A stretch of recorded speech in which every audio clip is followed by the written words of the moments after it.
Welcome, Virgo, to your Mars in Taurus 6 week forecast for the ascendant, the sun, or the moon.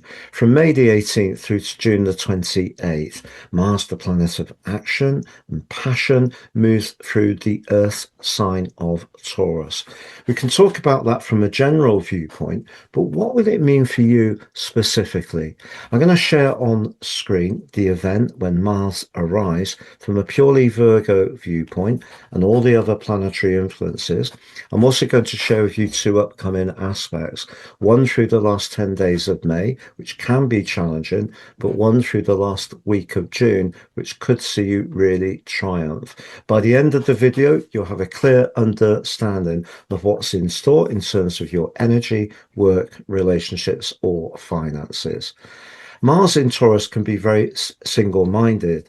Mars can be about determination and grit, but it is a sign which has an appreciation of the value of things. Those can be possessions, it can be to do with everyday money, but it can be to do with our personal values too.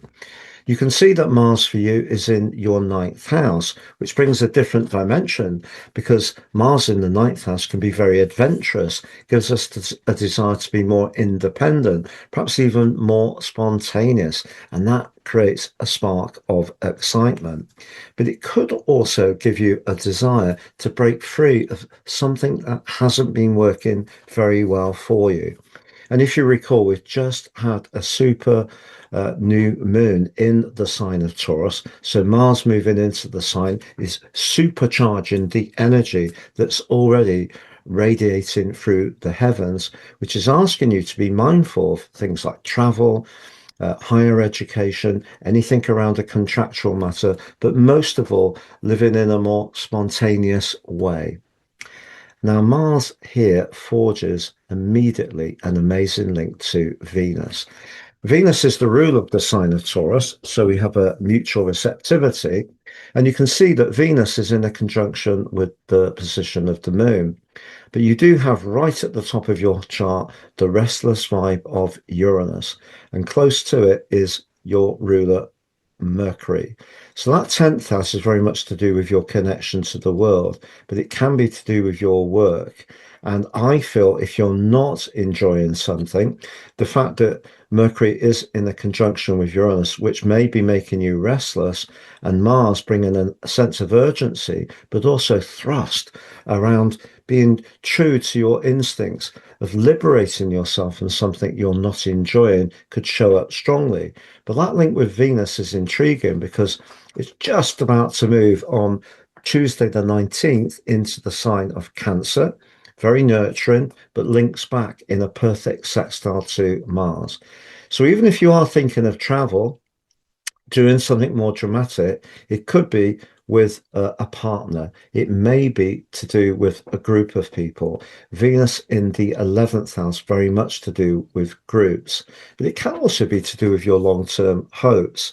But generally, there's just a sense of change. And if change is something you're resisting, it may be that Mars is encouraging you to have the confidence to do something different. Because if we widen the lens, Virgo, and look at the role of Pluto, as the month of May goes on, Mars moves forwards and clashes bitterly with Pluto. It's one of astrology's most challenging influences. They're both the rulers of the sign of Scorpio, but Mars in the ninth house, and particularly in the sign of Taurus, can be very stubborn. And if you feel that someone's not being fair around a contract, around a work situation, that desire to escape it can become very compelling through the last 10 days of May.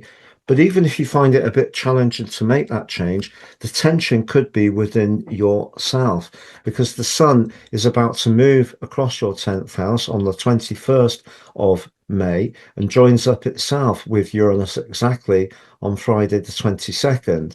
And they're linking back to Pluto. You can see your ruler linking back to Pluto. So the more you give yourself permission to alter something that may have been very, very good for you over a long period of time. It may have been some patterns around your lifestyle.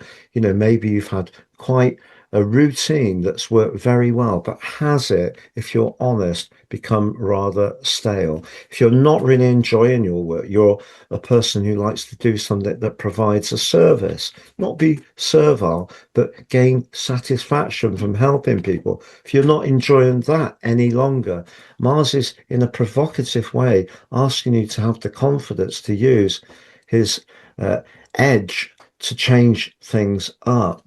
But when Venus moves into the sign of Cancer early in June, it's going to forge a quite beautiful link to Jupiter. And you may be surprised around whatever it is you decide to break free from, that early next month, a magical connection can occur for you. And then later in June, Mars is moving forwards, getting to about where the Sun is and linking to Jupiter just as it's coming to the end of its journey through Cancer. And that's an aspect which will just give you so much get-go. Whatever it is that maybe you've resisted in the past, it can just part and you can thrust forwards with so much confidence. It really could be very exciting. So I'm going to summarize those four areas of energy, work, relationships, and finances next. But just to say, I've slashed the price of my personal horoscope reports. You can now get three for the price of one. The one you pay for is your life roadmap. Helps us to understand the patterns that have played out in our lives, get a more intimate understanding of them, but use that knowledge to good effect future forwards. You also get free your 12 months transit forecast and your Draconic Soul Karmic Analysis. If your North Node in your natal chart is not late in Pisces or early in Aries, your Draconic chart can look very different from your natal chart, but some people actually find it reflects their personalities more closely than their nativity. Please see below for more. If you've yet to watch your May monthly forecast, that's on the screen, your Uranus 78-year solar return, and it's a Kazemi in Gemini. That's on the screen. If you'd like to work with me one-to-one, it'd be an absolute pleasure. Please see my testimonials below. And if you've yet to take advantage of that free daily written horoscope fired to your device each morning for your early day celestial pit stop, you can read it for your ascendant, your sun, your moon, your partner, whoever you wish.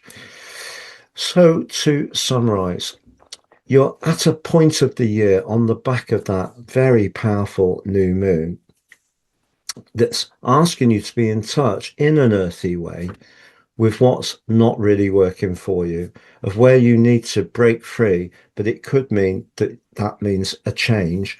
And Mars is going to help you to have the confidence to do things more on your own terms. But for sure, I know that earning a living is very important, but the stars are already very potently giving you a lot of encouragement to think about changing things up in that area of life too. Because Mercury, your ruler, is coming into that amazingly powerful trine with Pluto, which will give you huge, you have a natural gift for analysis, but that's going to be amped up over the next 6 weeks in a very strong way. And Pluto in that sixth house is for the long term, suggesting that some kind of evolution over your patterns, your work is coming. But Mars here can give you the confidence to learn new skills, perhaps apply for a course, retrain, but be bold. It's important you're bold. If you do feel inhibited, it will show up through the end of May. And if you can really go for it, I feel by the end of June, a major breakthrough is possible for you in a professional context. What about your finances? Well, the eighth house energy does have Saturn, which is shared resources, and it's going to be there for the next couple of years.